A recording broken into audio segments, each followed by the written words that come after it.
Well, the Nicodemus Project. The Nicodemus Project. The Nicodemus Project.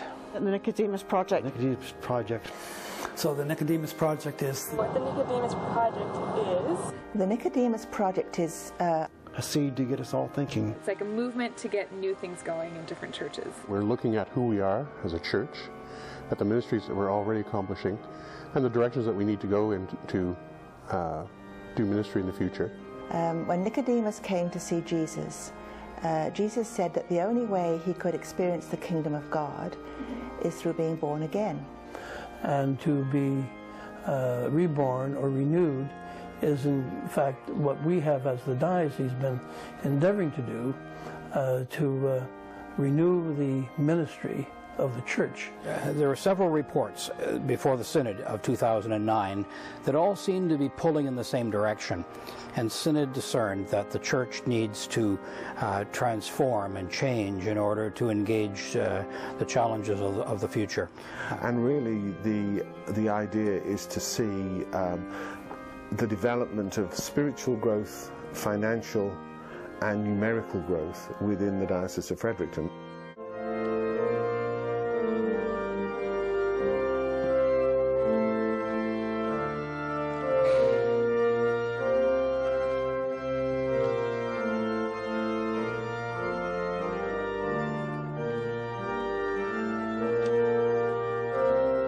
The Nicodemus Project has 5 points, and it's a distillation of the work that has gone on in the diocese over the last 10 years. And of the 5 points, we discovered the first point, to relearn what it is to be Anglican. And Christianity, of course, is the most important thing, because Anglicanism is one branch of Christianity.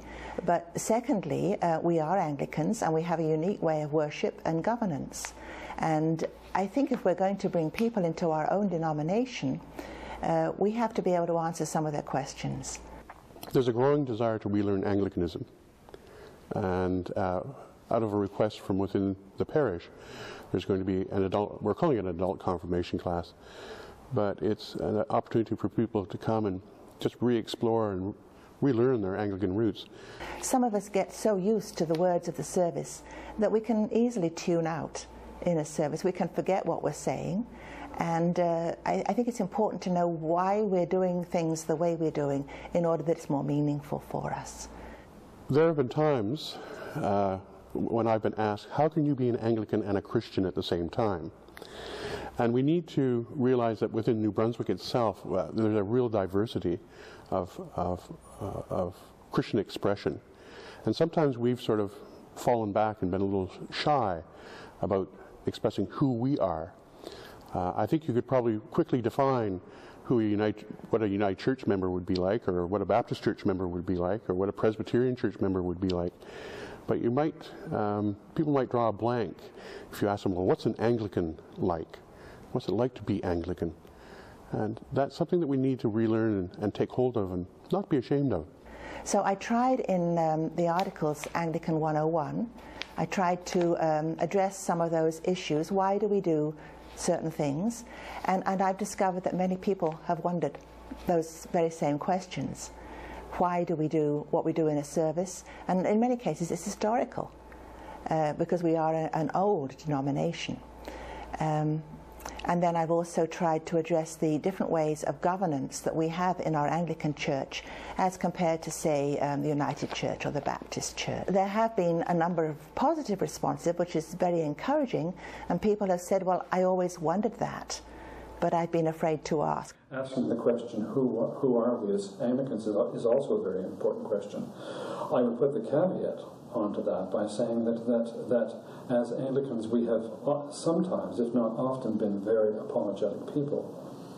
And I think that we have to stop being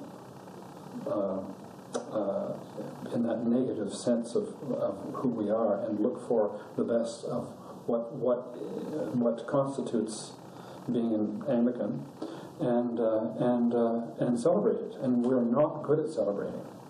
we're very good at navel gazing and wondering how we can make this better or make that better. And I think that we need to celebrate who we are. You know, we have a long and strong tradition that other denominations appreciate in music as well. We have a wonderful musical tradition that has been adopted by other denominations, some of which we see as more successful than us right now. So perhaps we have to go back to our roots and say, well, what made the church successful in an earlier generation?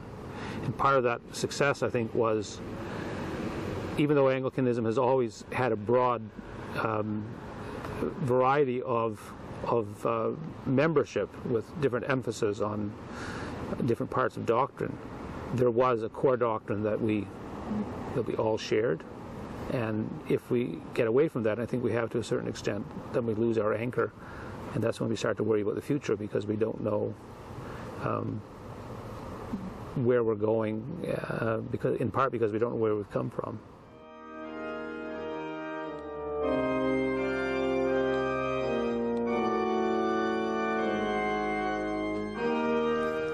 In order to be a leader in any organization, it's a lifelong learning process. And that which is required to train our leaders, a number of clergy will openly admit that the last book that they purchased was when they graduated from theological college, because the work got in the way. And keeping up with the nuances that are brought about by change is not. We're not always totally equipped to deal with those things. The clergy conference at the end of the summer has become more focused in that area. For example, Gary Nicolosi came to speak to us last year, and that was helpful. We've also had a number of initiatives that have come from other groups within the diocese. Bishop Salmon coming to the diocese at least twice, and that's been extremely helpful. And so we've seen those kind of things develop. Something that's happening in the fall, in November, will be that we'll have a visit from Nick Brotherwood, and Nick is the national officer for Fresh Expressions of Church, and he will be coming to do a 2-day event in the diocese, 1 day for clergy and another for anyone who wants to come. There's also a sense of renewing the leadership as well. We're trying to work on vestry not as a group of individuals who get together to do the business, but as a body which looks at the ministry being done within the parish, and how do we as the leaders of the parish encourage that and move that ministry out.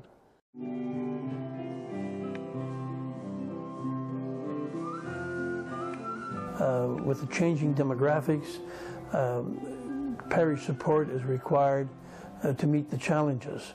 We've got to see that those scriptures were written in times of tremendous upheaval, social upheaval and transition times, but that they all speak of being able to trust God, that God will guide us, that He will direct us, that He will provide us with a way forward, but that guidance and that direction of God will always involve us loving one another, being kind to each other, reaching out to those who are suffering, those who are victims of some of the decisions that have been made in our society, taking risks, real significant risks, to help those who are really at risk.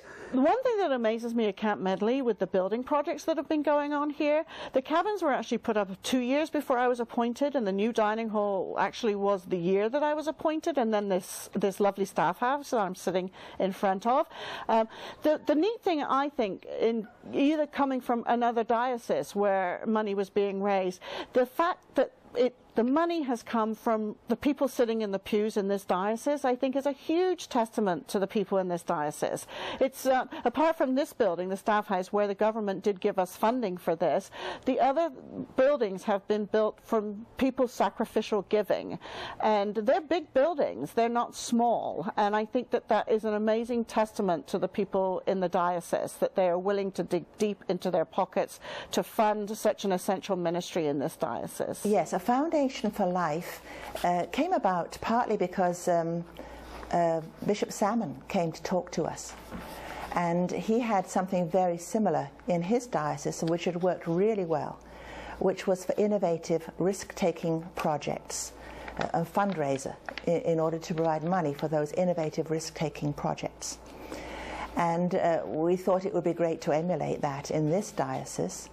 We didn't call it the same thing, we called it a Foundation for Life.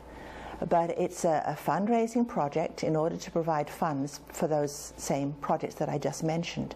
And we ask for $25 from each Anglican adult per year and $5 for each child. And we had a very good response to our first effort last year. We collected in 2010 over $20,000, which was great, and we're able to distribute that in various ways, because the intention of Foundation for Life is not to hold on to money. The intention is for it to come in and be distributed to those who apply for those funds. And really the application is about innovative projects. So for example, in the Cambridge Narrows area, they wanted to employ a person to work with families, and so we were able to provide them with some money in order to be able to achieve that. 2 or 3 parishes wanted money for audiovisual equipment, for projectors, the in-focus projectors that hook onto a computer, and screens, and maybe some sound equipment.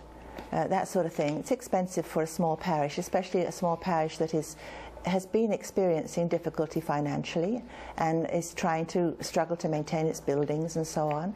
And to find extra money for those sorts of things is hard. So this provides them with some funding. Another church wanted to develop its puppet ministry.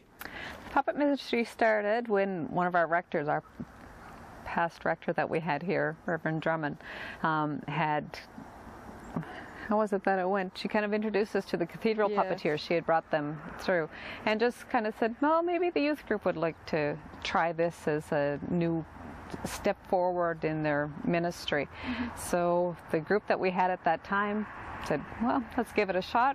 I'm starting to see what you mean, but I'm not like them, and they were not teenagers. It was like she was saying, it's you go to church and somebody lectures you what you should, you know, believe in and what you should be learning from the Bible, but when you're actually doing it and like learning it yourself, it's a lot easier and it's funner to do it that way than you know, just kind of sitting there and getting somebody to tell you what you think you should be doing. Young people are harder to come by in the church, especially in smaller parishes, and I think, focus on youth is important, and having programs that apply to them, like vacation Bible schools are great, and like bringing kids and bringing young people into the church, but also involving them in ministry is what I think is going to keep them, and making sure that you can help them establish their faith instead of just, putting these fancy, expensive programs in place and, letting someone else deal with them. Is that interacting with young people, like everyone, it's a whole congregation activity, is interacting with young people and, get to know them and help, teach them what you know, because you've been around a lot longer than they have and you probably have more life experience. So, it's just, and teaching them and helping them grow and involving everyone. Because you can't just, get someone to be, the youth leader and take care of everything. It definitely helps to have someone to spearhead it, to have someone who's committed to doing that, but I think it needs to involve the whole congregation, and you can't just leave it to one person. And that's how you get young people invested in the church.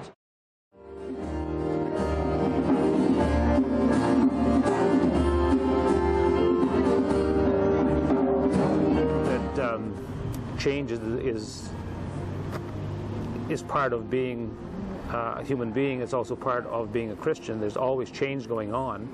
It's just whether or not have some control over that change and understand what kind of change should take place. And I think too that we have to look beyond, what we've been doing for 50 years, and if we see that it's not working, then we have to try something new, and we have to change something. Doesn't mean we change everything or, throw out everything that we know, but I think God is constantly, God has so many ways of reaching to people, and if we've been using one, then we can try another. And even though it's scary, I think it's really worth doing.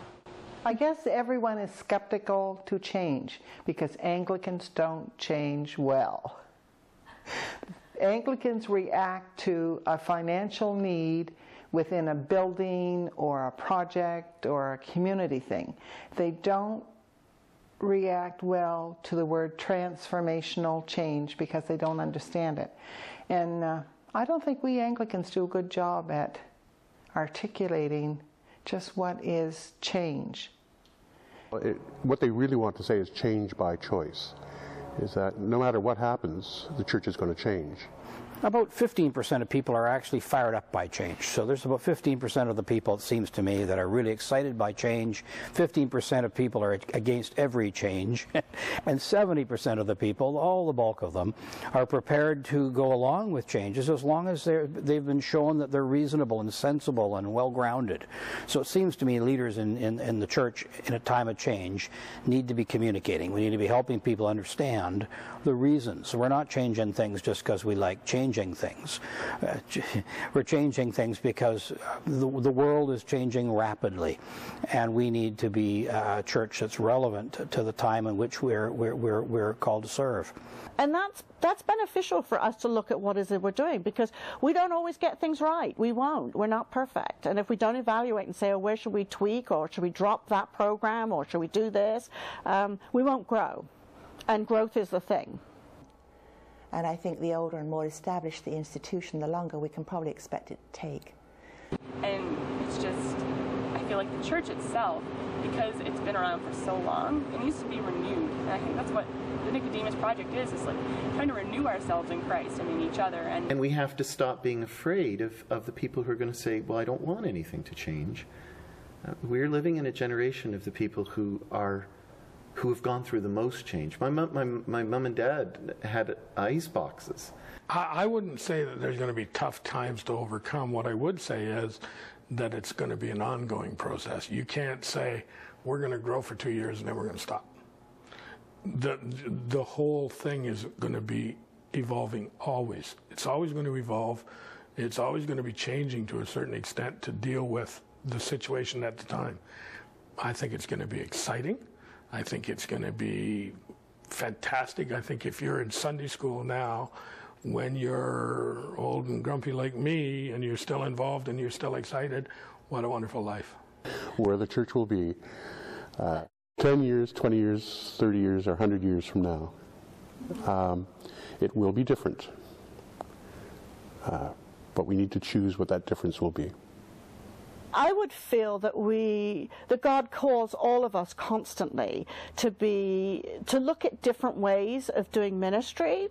God calls us here to look at different ways of doing ministry, and I think that what we're being called to is growth in ourselves, growth to invite other people into our churches and welcome them and show them the love of Christ, to show them that we Christians are loving people and that we welcome them and we embrace them, and that we walk this journey together, and that we support one another on this journey of faith together. But when we got into the discussion about putting the four churches together in Moncton, we were the ones who were able to say, well, it doesn't matter, get on with something, let's get it going here, because we've been there, it doesn't matter.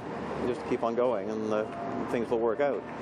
Well, I think we often think of growth in terms of numbers in our church, of people who are in, how many people are coming to church on Sunday morning, how much is being donated in envelopes, but I don't think that's what growth means. I think growth is how far are we reaching outside our church walls, and how much does our community know the church as a compassionate family, who reaches out and who's there for those who need it, and not just to put on great potlucks or that kind of thing. I think it's really important to. It's riskier and it's more uncomfortable, to go out and to connect with other people outside of our church. But I think it's really important. That's what Jesus told us to do. To stop focusing on ourselves and stop worrying about things, and to start to remember why we're here in the first place. That we're here to tell people about Jesus Christ and to bring them into being His followers. And I think that's important, to keep our focus on what we're about and get away from ourselves. For the church, I don't have any fear. Because it's God's church. And I believe that the future has never been brighter for the church. Because people, God's invitation to return to Him is an open invitation.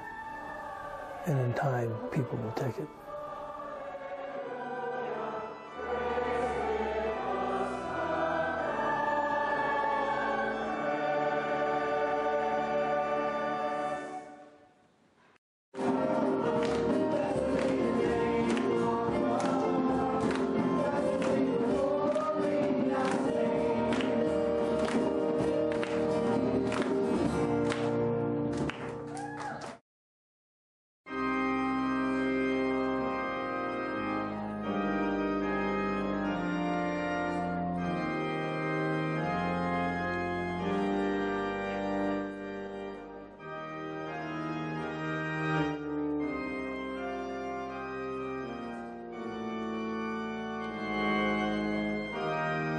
Well, the Nicodemus Project. The Nicodemus Project. The Nicodemus Project.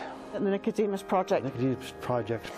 So the Nicodemus Project is... What the Nicodemus Project is... The Nicodemus Project is... a seed to get us all thinking. It's like a movement to get new things going in different churches. We're looking at who we are as a church, at the ministries that we're already accomplishing, and the directions that we need to go in to do ministry in the future.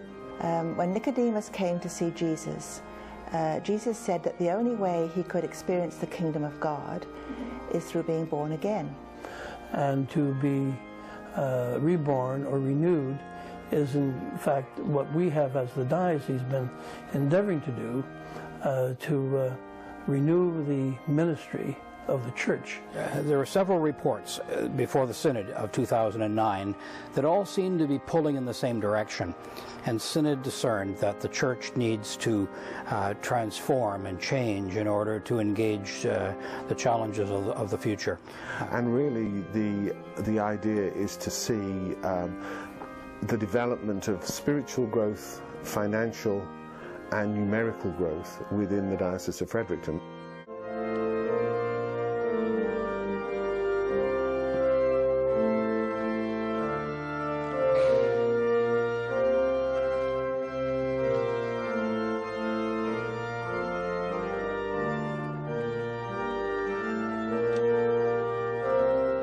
The Nicodemus Project has 5 points, and it's a distillation of the work that has gone on in the diocese of the last 10 years.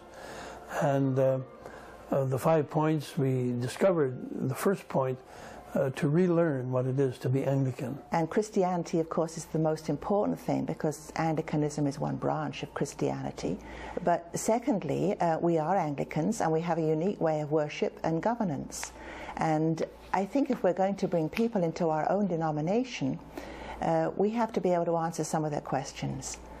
There's a growing desire to relearn Anglicanism, and out of a request from within the parish, there's going to be an adult, we're calling it an adult confirmation class, but it's an opportunity for people to come and just re-explore and relearn their Anglican roots. Some of us get so used to the words of the service that we can easily tune out in a service. We can forget what we're saying, and I think it's important to know why we're doing things the way we're doing in order that it's more meaningful for us. There have been times when I've been asked, how can you be an Anglican and a Christian at the same time? And we need to realize that within New Brunswick itself, there's a real diversity of Christian expression. And sometimes we've sort of fallen back and been a little shy about expressing who we are. I think you could probably quickly define what a United Church member would be like, or what a Baptist church member would be like, or what a Presbyterian church member would be like. But you might, people might draw a blank if you ask them, well, what's an Anglican like? What's it like to be Anglican?